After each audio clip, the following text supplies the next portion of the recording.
نحمده ونصلي على رسوله الكريم أما بعد فأعوذ بالله من الشيطان الرجيم بسم الله الرحمن الرحيم رب اشرح لي صدري ويسر لي أمري واحلل عقدة من لساني يفقهوا قولي رب زدني علما اللهم ربنا زدنا علما اللهم أرنا الحق حقا وارزقنا اتباعه وارنا الباطل باطلا وارزقنا اجتنابه آمين یا رب العالمین.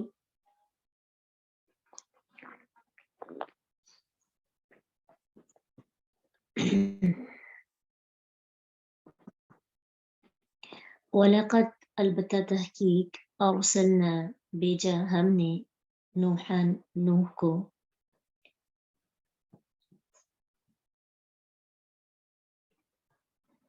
الی قومہ اس کی قوم کی طرف. فقال تو قال اس نے کہا، کس نے کہا؟ نوح علیہ السلام نے. یا قومی اے میری قوم، اعبدو عبادت کرو اللہ اللہ کی، ما نہیں لکم تمہارے لیے، من الہ کوئی الہ غیرہ اس کے سوا، افلا تتقون کیا پھر نہیں تم ڈرتے. اب یہ ہے کہ اللہ سبحانہ تعالیٰ نے سورت کی ابتدا میں مومنین کی صفات کا تذکرہ کیا، ان کی کوالٹیز بتائیں. اس کے بعد اب سورت کے اندر جو سیکنڈ چیز واضح ہونے جا رہی ہے وہ ان تمام امتوں اور قوموں کا تذکرہ ہے جو نہ ماننے والے تھے. پہلے وہ تھے جو ماننے والے ہیں، اب وہ ہیں جو نہ ماننے والے ہیں.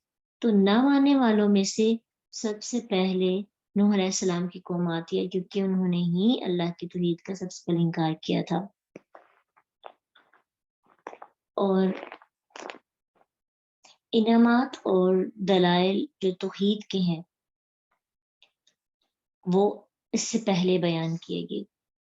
تو قرآن کے اندر عموماً اللہ کی نعمتوں کے بعد یعنی اللہ کے بعد ایام اللہ کا بیان کیا جاتا ہے، تاکہ لوگ نصیحت حاصل کریں کہ اللہ کی یہ نعمتیں ہیں. اس کے بعد مزید ایکسپلینیشن کی جاتی ہے. تو نوح علیہ السلام کو بھیجا ان کی قوم کی طرف. الی قوم ہی سے پتہ چلتا ہے کہ وہ پوری دنیا کے لیے نہیں آئے تھے، وہ صرف اپنی قوم کے لیے آئے تھے. یہ خاصیت ہمارے نبی جو آخری ہیں ان کی ہے کہ وہ پوری امت کے لیے یعنی پوری دنیا کے لیے نبی بنا کر بھیجے گی، ورنہ ہر نبی کسی خاص ایریا کے لیے، ایک قوم کے لیے. ویسے نوح علیہ السلام کے جب دور تھا تب ان کی قوم ہی ساری دنیا تھی، لیکن باقی انبیاء کو بھی دیکھیں تو وہ ایک خاص ایریا کے لیے، خاص علاقے کے لیے بنا کر نبی بھیجے گی. لیکن ہمارے رسول محمد رسول اللہ صلی اللہ علیہ وسلم جو ہے وہ پوری امت کے لیے نبی بنا کر بھیجے گی. اب ان کا پریچنگ سٹائل کتنا خوبصورت ہے. اپنائیت، اے میری قوم، یہ اصل میں یا قومی ہے، لاسٹ پہ یا ہے نا، لیکن آگے اس کو ملانا تھا، اس وجہ سے اس کو جو ہے حذف کیا گیا. تو بہت محبت اور نرمی کے ساتھ انہوں نے اپنی قوم والوں کو مخاطب کیا، اے میری قوم، اللہ کی عبادت کرو، اس کے سوا کوئی الہ نہیں، اس کے سوا کوئی معبود نہیں. اگر تم دوسروں کو شریک ٹھہراؤ گے تو تمہیں اللہ سے ڈرنا چاہیے اس معاملے میں. نہ ماننے والے جو تھے ان کا جواب کیا تھا؟ فقالا، تو انہوں نے کہا، الملأ سرداروں نے، جو وہاں کے ایلیٹ کلاس کے لوگ تھے، انہوں نے کہا، الذین کفروا، جنہوں نے کفر کیا، من قومہ اپنی قوم سے، ما ھذا نہیں ہے یہ، الا مگر، بشر ایک انسان، مثلکم تمہارے جیسا،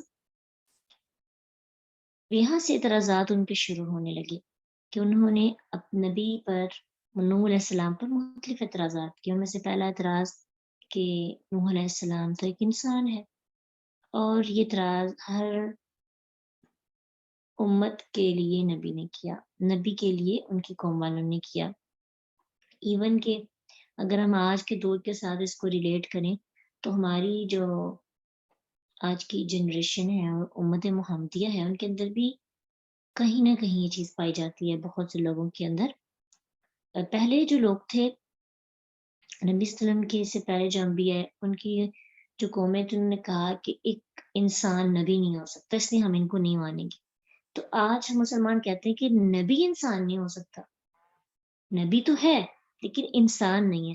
تب وہ کہتے تھے انسان تو ہے لیکن نبی نہیں ہے. تو اس کا مطلب ہے جو چلنے پھرنے والا، اٹھنے بیٹھنے والا ان کے اندر، تو وہ اس کو انسان مانتے تھے. انہوں نے ایسے نہیں کیا کہ ان کو انسانیت کے ہی درجے سے اتار دی، یہ انسان ہے ہم اس کو نبی نہیں مان سکتے. آج بھی ہمارا یہ کانسیپٹ ہے، حالانکہ اللہ تعالیٰ نے رول ماڈل بھیجنا تھا تو رول ماڈل تو انسان ہی آتے. پھر اس کے بعد یرید ان یتفضل، دوسرا اعتراض علیکم، جو چاہتا ہے برتری حاصل کر لے تم پر. یعنی اس کا مقصد یہ ہے کہ کیا کرے، تم پر فضیلت حاصل کرے، برتری حاصل کرے، یعنی تمہیں نیچا دکھانے کی کوشش کرتا ہے. دراصل وہ بتانا ہی چاہ رہے تھے کہ اس کے اندر واقعی ایسی کوالٹیز ہے، کیونکہ ایک بندے کے اندر کوالٹیز ہے ہی نہیں. ایک بندے کے اندر کمیونیکیشن سکل نہیں ہے، کہ پاس ڈگری نہیں ہے، کچھ بھی نہیں ہے، یا اس کے پاس ایٹیچیوڈ نہیں ہے پریچنگ کا، تو اس کو ہم یہ نہیں کہہ سکتے کہ یہ بندہ اپنی، جیسے آپ کہتے ہیں کہ اپنا آپ جو ہے بڑا پن دکھانا چاہتا ہے، بڑا کر کے لوگوں پر فوقیت حاصل کرنا چاہتا ہے، اس لیے کام بڑے بڑے کر رہا ہے. تو اس اعتراض میں دراصل وہ نوح علیہ السلام کی کوالٹیز کا اقرار کر رہے ہیں، اور ان کوالٹیز پر انگلی اٹھا رہے ہیں کہ یہ اس لیے اچھے اچھے کام کر رہا ہے تاکہ تم سے خود کو بڑا ثابت کرے. اور ایسا تقریباً باقی امتوں کے لیے بھی، باقی انبیاء کو بھی کہا گیا، جیسے کہ آپ نے موسیٰ علیہ السلام اور ہارون علیہ السلام کو بھی دانا دیا گیا سورہ یونس کے اندر، کہ انہوں نے کہا کہ تمہارے پاس اس لیے آیا کہ ہمیں اس راہ سے پھیر دے جس پر ہم نے اپنے باپ دادا کو پایا، اور اس سرزمین میں تم دونوں ہی کو بڑائی مل جائے. یعنی ایسا کرنے سے تم اپنی واہ کروا لو گے اور ہمیں ہمارے اجداد کے دین سے ہٹا دو گے.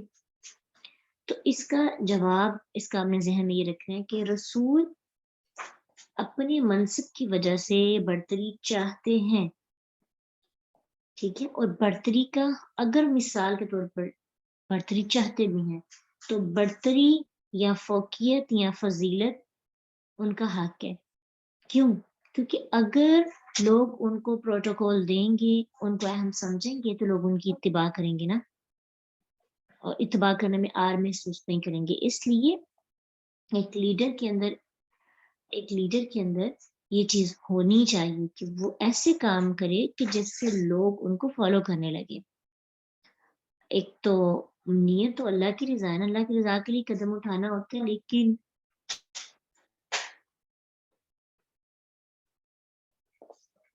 کچھ منفرد کام بھی کرنے ہوتے ہیں اٹینشن گین کرنے کے لیے. اٹینشن ہم کریں گے گین تو پھر ہی ہم لوگوں کو سمجھا سکتے ہیں نا. اس لیے لیڈر کے پاس نا بہت سی ایکسٹرا سکلز بھی، اگر آپ لیڈ کر رہے ہیں اسلامک ڈپارٹمنٹ کو بھی، تو بھی آپ کے پاس باقی چیزوں کا نالج ہونا چاہیے. اگر آپ کسی ایک سبجیکٹ میں پروفیشنل ہیں لیکن باقی معاملات کے بارے میں آپ کو ڈیل کرنا آنا چاہیے، تاکہ ایک لیڈر جو ہے وہ ایک انسائکلوپیڈیا ہو، اس سے لوگ جس طرح کی بھی بات کریں اس کو ڈیل کرنا ہے. تو ہاں یہ ہے کہ اگر وہ برتری حاصل کریں یا اس کے اندر یہ چاہ بھی ہو، تو اس کے اندر تکبر نہیں ہے، فخر اور غرور کے لیے وہ برتری حاصل نہیں کرنا چاہتا، بلکہ انبیاء جو ہیں وہ بڑے عاجز ہوتے ہیں.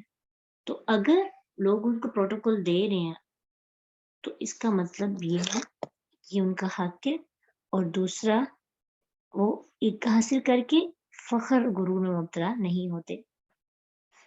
وَلَوْ شَاءَ اللَّهُ لَأَنزَلَ مَلَائِكَةً، اگر چاہتا اللہ تو وہ اتارتا فرشتے، یعنی وہ اللہ کو مانتے تھے مگر اس کے ساتھ شریک ٹھہراتے تھے۔ کہنے لگے اگر اللہ تعالیٰ کو ہمارے لیے کچھ اتارنا ہی تھا تو فرشتہ کوئی بھیج دیتے، ہم نے اس کو مانے، یہ تو انسان ہے۔ ما سمعنا بهذا فی آبائنا الاولین، یہی بات تو سب سے بڑی ہے کہ ہم اسی بات کو سامنے رکھتے ہوئے ساری باتیں حق کی اگنور کر دیتے ہیں کہ نہیں سنا ہم نے اس بات کو اپنے آباء و اجداد میں پہلے، یعنی ایسی کوئی بات ہو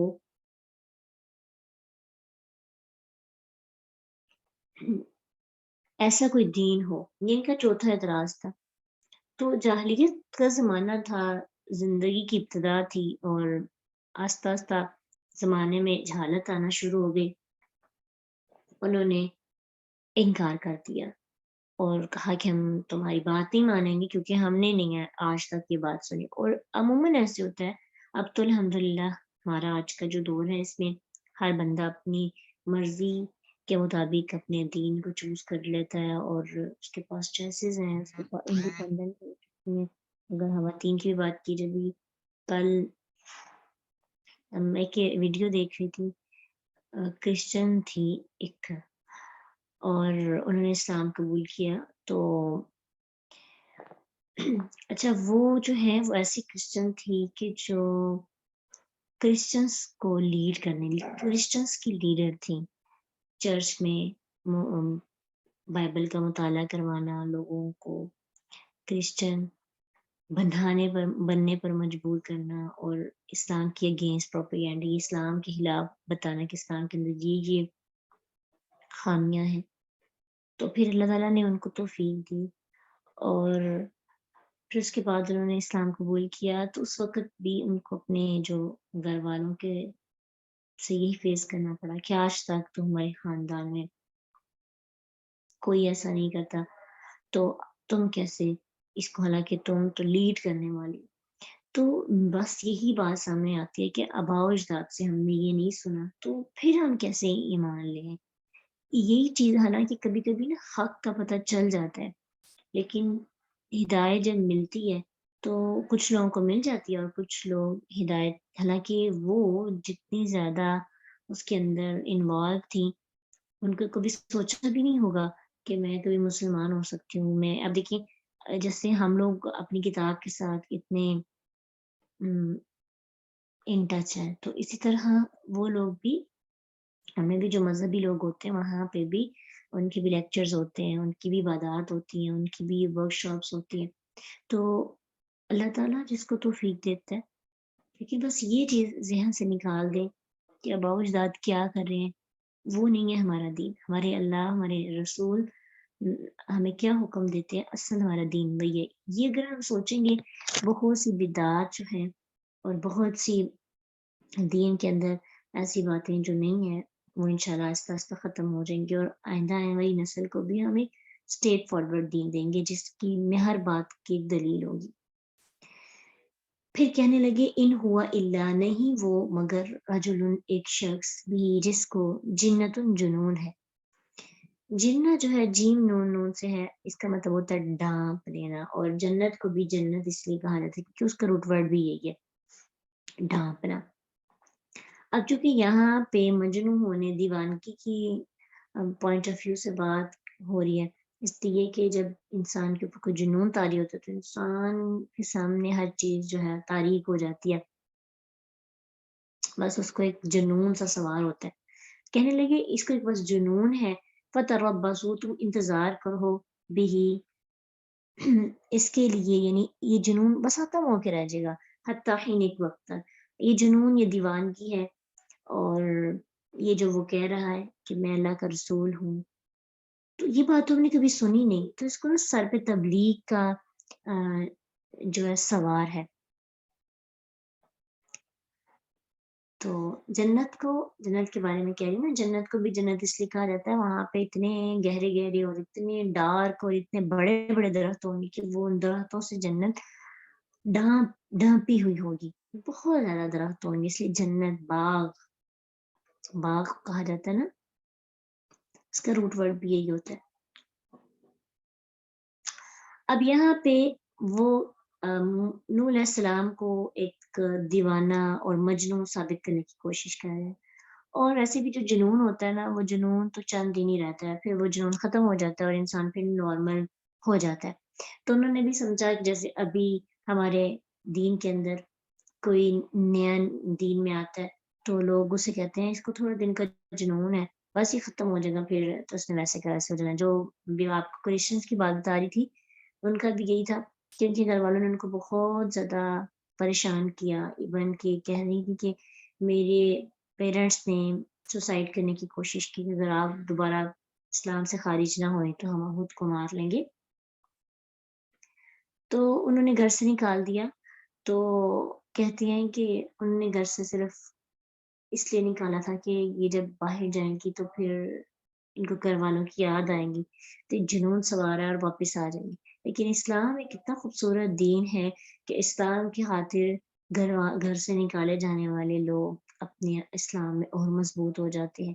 اسلام ایک ایسا دین ہے کہ اگر اس کو دل و جان سے قبول کیا جائے، یا اللہ کی بات وحدانیت توحید ایک ایسی چیز ہے کہ اگر لوگ اس سے ہمیں دور کریں، کیا ہوتا ہے؟ انسان اور اٹیچ ہو جاتا ہے، انسان کو اللہ پر توکل، اللہ پہ یقین اور ہونے لگتا ہے۔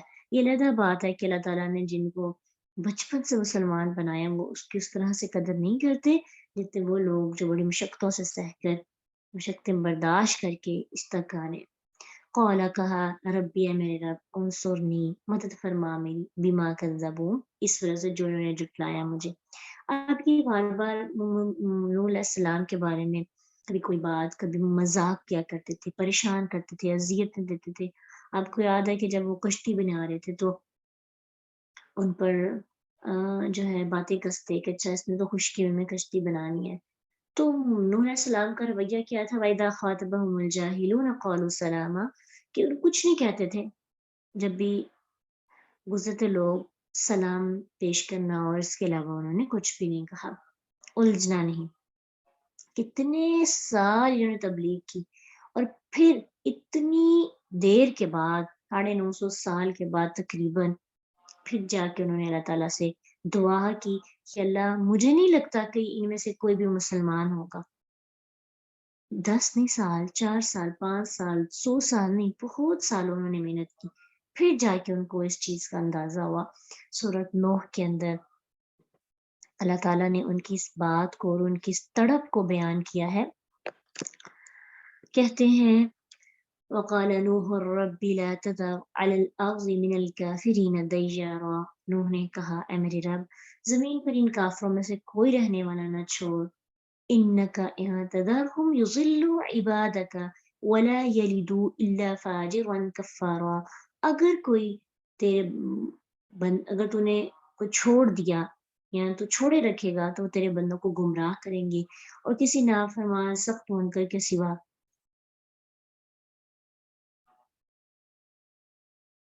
کسی کو نہیں جنیں گے، یعنی کسی کو پیدا نہیں کریں گے۔